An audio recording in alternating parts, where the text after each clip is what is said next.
গুড়ের পাটিসাপটা পিঠা আর চিনির পাটিসাপটা পিঠা, দুইটা দুই ধরনের স্বাদ। তাই আজকে আমি দুই ধরনের পাটিসাপটা পিঠা বানিয়েছি, একটা গুড় দিয়ে আর একটা চিনি দিয়ে। হ্যালো এভরিয়ান, আসসালামু আলাইকুম। আপনারা সবাই কেমন আছেন? আশা করি সবাই অনেক অনেক ভালো আছেন। যাই হোক, আমি আলহামদুলিল্লাহ ভালো আছি। এই তো দুই ধরনের পাটিসাপটার পিঠার রেসিপি নিয়ে আপনাদের সামনে হাজির হলাম। কীভাবে করেছি তাই একটু শেয়ার করতেছি।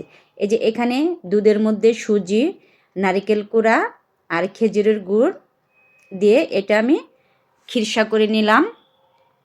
এই খিরসাটা ভিতরে দিলে এত মজা লাগে, মানে খেজুরের গুঁড়ো ফ্লেভারে পেটটা ভরে যায়। যাই হোক, এটা আমি বানিয়ে একটা প্লেটের মধ্যে ছড়িয়ে দিলাম। তারপরে যে পাটিসাপটা যে পিঠাটা বানাবো সেটা আমি তৈরি করতেছি। এখানে 1.5 কাপ চালের গুঁড়া নিয়েছি, তার মধ্যে 1/2 কাপ ময়দা নিয়েছি, আর চিনি দিয়েছি, আর লবণ দিয়েছি, বাস। আর ঠান্ডা পানি দিয়ে এভাবে গুলে আমি 30 মিনিট রেখে দিলাম।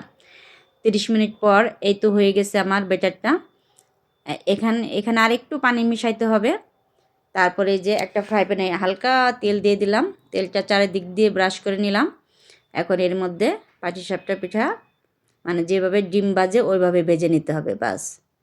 এখন এর ভিতরে এই খিরসাটা দিয়ে দেব, বাস হয়ে গেল মজার চিনির পাটিসাপটা পিঠা। এটা খেতে এক ধরনের স্বাদ। এটা হলো গিয়ে মানে বাহিরে চিনির স্বাদ, আর ভিতরে হলো খেজুরের গুড়ের স্বাদ। আর আরেকটা বানাবো খেজুরের গুড় দিয়ে, ওটা অন্য ধরনের স্বাদ, ওটা আরও বেশি স্বাদ। আমার চাইতে এটার চাইতে ওইটা বেশি স্বাদ লেগেছে। এটা হয়ে গেল এটা পাটিসাপটা পিঠা চিনি দিয়ে। এটা এক ধরনের স্বাদ, আর ওটা এক ধরনের স্বাদ।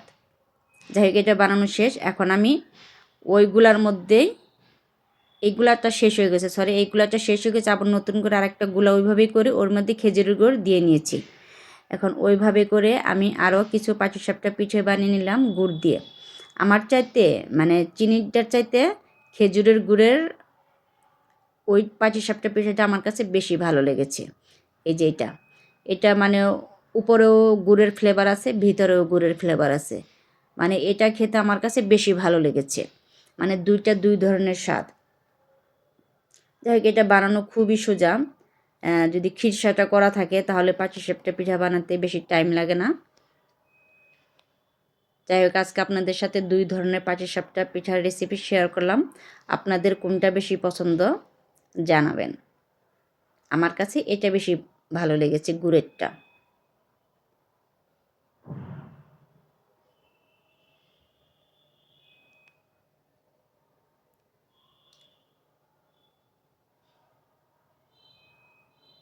এই তো হয়ে গেল।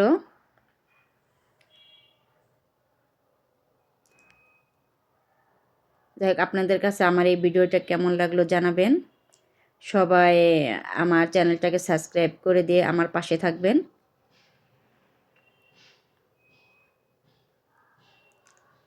সবাই ভালো থাকবেন, সুস্থ থাকবেন, আমার জন্য দোয়া করবেন। আপনারা সবাই ভালো থাকবেন, সুস্থ থাকবেন। আল্লাহ হাফেজ।